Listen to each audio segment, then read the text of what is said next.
Hello students, welcome to my channel. आज के इस वीडियो के अंदर मैं आप लोगों के लिए थर्ड ग्रेड मेंस का जो आपका शैक्षणिक मनोविज्ञान एजुकेशनल साइकोलॉजी वाला पोर्शन है, उसके जो चैप्टर है व्यक्तित्व पर्सनैलिटी, उसके नोट्स लेके आई हूँ। तो ये नोट्स बिल्कुल हैंड रिटन ईजी एक्सप्लेनेशन के साथ बनाए हुए हैं। सबसे पहले इसमें व्यक्तित्व की पूरी परिभाषा दी हुई है, जो कि आपको ऐसे ही पढ़ के थोड़ा सा समझ लेना है। उसके बाद इसमें व्यक्तित्व की परिभाषाएं, जो अलग अलग साइंटिस्ट ने परिभाषाएं दी हैं, जो कि आपको डायरेक्ट याद करनी है, डायरेक्ट एग्जाम में पूछी जाती है, वो यहाँ पर बताई हुई है। उसके बाद व्यक्तित्व के प्रकार, जो कि अलग अलग लोगों ने व्यक्तित्व के प्रकार बताए हैं, वो यहाँ पर एक्सप्लेन किया हुआ है।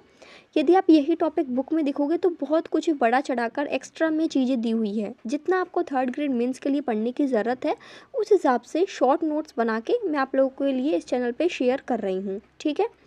उसके बाद इसमें विभाजन का आधार है, यानी किन किन पॉइंट्स के अकॉर्डिंग व्यक्तित्व का विभाजन किया गया है, तो ये सारे पॉइंट्स आपको पढ़ लेने हैं। उसके बाद है इसमें व्यक्तित्व के सिद्धांत।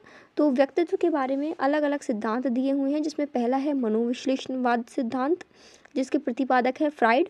तो इन्होंने इसको किस तरीके से एक्सप्लेन किया है, वो पूरी चीज़ यहाँ पर दी हुई है। एक बार जैसे आप यूट्यूब पे कोई क्लासेस देख लेते हो, समझ लेते हो, उसके बाद यदि आप इन नोट्स को पढ़ते हो तो आपको एक बार में नोट समझ में आ जाएंगे, क्योंकि इनको बहुत ही ईजी एक्सप्लेनेशन के साथ लिखा हुआ है, ठीक है। फिर इसमें है टॉपिक आपका गत्यात्मक पक्ष, जिसके अंदर आपको इड, ईगो, सुपर ईगो, ये तीनों पॉइंट्स आपको पढ़ने हैं, और इनकी क्या क्या जो विशेषताएं हैं, इनके अंदर क्या क्या पॉइंट्स आपको याद रखने हैं, वो यहाँ पे एज ए शॉर्ट नोट्स की तरह आपको लिख के दे दिए हैं इन नोट्स के अंदर, ठीक है। फिर नेक्स्ट है इसमें फ्राइड के अनुसार मनोलैंगिक विकास की अवस्थाएं।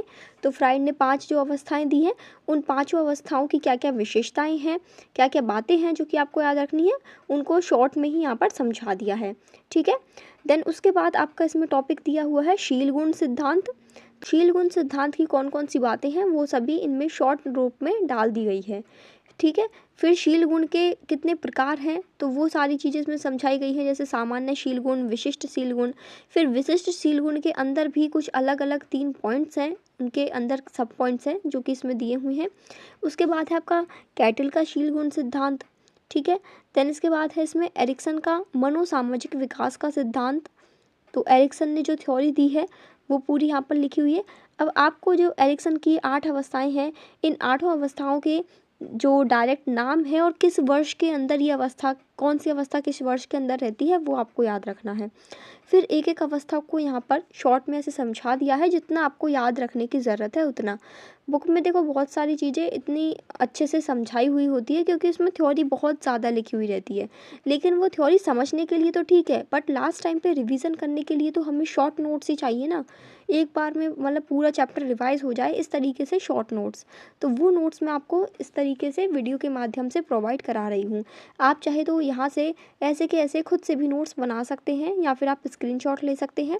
नेक्स्ट इसमें आपका टॉपिक है व्यक्तित्व मापन की विधियाँ, जिसमें 2 विधियाँ हो गई, प्रक्षेपी विधियाँ और अप्रक्षेपी विधियाँ। तो ये सारी विधियाँ आपको एक एक करके पढ़नी होती है। इन विधियों में से डायरेक्ट क्वेश्चन आपसे एग्जाम में पूछा जाता है। अब ये नोट्स लेवल 1 के लिए भी हैं, लेवल 2 के लिए भी हैं, इसलिए दोनों ही स्टूडेंट्स के लिए ये नोट्स हेल्पफुल रहेंगे। इन नोट्स को पढ़ने के बाद आपका क्या फीडबैक रहता है, वो आप कमेंट सेक्शन में बताएं।